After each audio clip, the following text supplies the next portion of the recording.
Assalamualaikum warahmatullahi wabarakatuh. Alhamdulillah, puji syukur selalu kita panjatkan kepada Allah Subhanahu wa Ta'ala, karena darinya kita telah dititipkan kehidupan yang sementara, yang setiap saat kita harus kembali. Semoga saat kembali nanti kita menjadi hamba terbaik yang diperkenalkan masuk ke dalam surganya. Allahumma amin.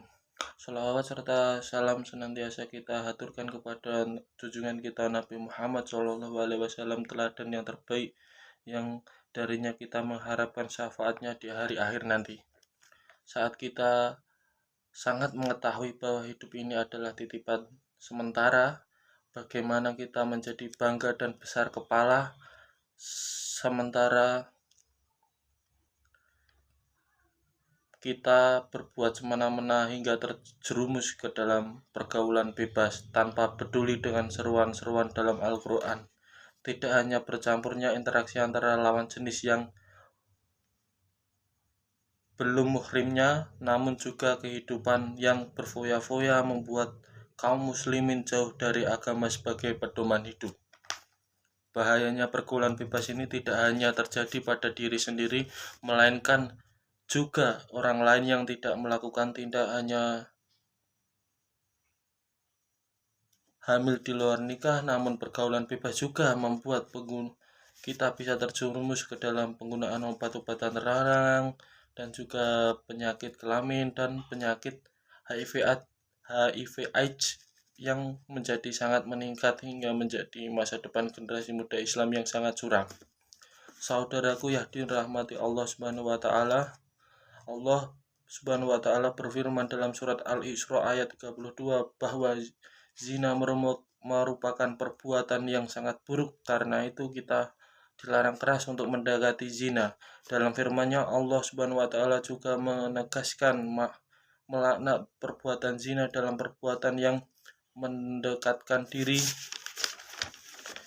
kepada zina. Pergaulan bebas yang tidak mengenal batasan, interaksi antara laki-laki dan perempuan menjadi jalannya terjadinya zina. Jika dilakukan, tidak hanya berdosa, namun juga dilaknat oleh Allah Subhanahu wa Ta'ala.